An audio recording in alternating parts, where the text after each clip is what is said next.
कुछ 60-70 साल वर्ष पहले हमें पढ़ने का अधिकार नहीं था, हमें कहीं कुर्सी पे बैठने का अधिकार नहीं था। यह सब बाबा साहब ने दिया। बाबा साहब का मिशन हमें रात दिन चलाना है। बाबा साहब का संविधान जो उन्होंने साहब को भी मैं आज ये बताना चाहूँगा, जो हमारा मंडल कमीशन में अधिकार है, हालांकि हमारी पार्टी ने भी सदन में बोला था प्राइवेट सेक्टर में भी हमें रोजगार मिले। अभी तक प्राइवेट सेक्टर में चाहे हमारे यहाँ पे 5 पावर प्रोजेक्ट्स हैं, जैसे कुछ पावर प्रोजेक्ट्स हैं जहाँ पे रिश्तेदार चला रहे हैं उन पावर प्रोजेक्टों को, उसमें भी चाहता हूँ मैं गवर्नर साहब उस पर सीधे इंक्वायरी करे। और मैं ये भी बताना चाहता हूँ कि प्राइवेट सेक्टर में हमें अपने अधिकार मिले। हमारी तरफ से जय भीम, जय भारत, जय संविधान। जैसा कि आप सब जानते हो कि आज 14 अप्रैल बाबा साहब भीमराव अम्बेडकर, हमारे लड़के जो हैं शेड्यूल कास्ट के या बाकी जातियों के, वो बेकार ग्रेजुएशन करके बेकार, कोई एम्प्लॉयमेंट नहीं, कोई सर्विस नहीं, कोई रोजगार नहीं। अनएम्प्लॉयमेंट कॉलेजों में बढ़ गई, अनएम्प्लॉयमेंट हमारे भारत देश में बढ़ गई। अरे तो किसको कहें? हर एक स्टेट में, हर एक डिस्ट्रिक्ट में सेंट्रल गवर्नमेंट का दफ्तर होना चाहिए। हम कहें तो किसको कहें? क्या दिल्ली जाएं उनको कहने के लिए,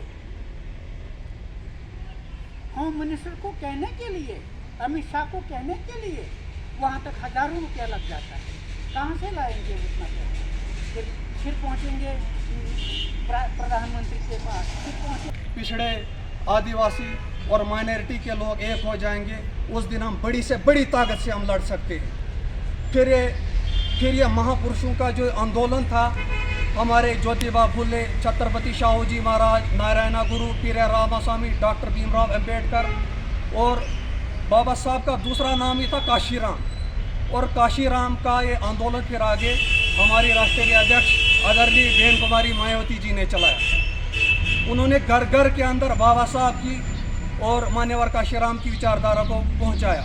आज भी जब किसी दलित को मूछ रखने पे मार दिया जाता है, जिस दलित को मटका छूने पे मार दिया जाता है, हमारे संसद सदन में हमारी आवाज़ उठाते हैं, चाहे वो पिछड़े हो, आदिवासी हो या माइनॉरिटी के लोग हो जिनके साथ बुरा व्यवहार किया जाता है, तो बेन जी के संसदीय सदन में बोलते हैं। हमें अपनी वोट की ताकत को पहचानना होगा, हमें अपने समाज को एकत्रित करना होगा, फिर जाके हमारा समाज आगे बढ़ेगा। मैं प्रदेश का प्रभारी हूँ बहुजन समाज पार्टी का। मैं समाज को एक दिशा देना चाहता हूँ, मैं समाज में परिवर्तन लाना चाहता हूँ, मैं समाज को हिस्सेदारी दिलाना चाहता हूँ, भागीदारी दिलाना चाहता हूँ, न्याय दिलाना चाहता हूँ। तभी मैं इस समय समाज सेवा कर रहा हूँ। 6 वर्षों से मैं कार्य कर रहा हूँ। हमारी राष्ट्रीय अध्यक्ष बेन कुमारी मायावती, जिसने पूरे देश के अंदर दलितों को नेता बनाया, और आज भी बाहर के राज्यों में या कोई भी गांव हो, जिला हो या कोई प्रदेश हो जहां पे दलितों को उत्पीड़ित किया जाता है, तो हमारी बहन जी बोलती है। हमें अपने समाज को जिंदा रखना होगा। पहले रानी के पेट से राजा निकलता था, रानी के पेट से राजा निकलता था।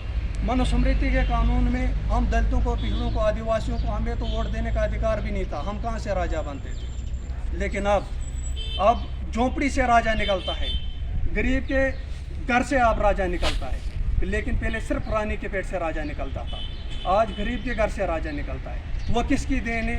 वो है हमारे बाबा साहब की देन, हमारे गुरु काशीराम साहब की देन, और हमारे हमारे राष्ट्रीय अध्यक्ष बेन कुमारी मायावती जी की देन है। इसी के साथ मैं अपनी वाणी को विराम देता हूँ।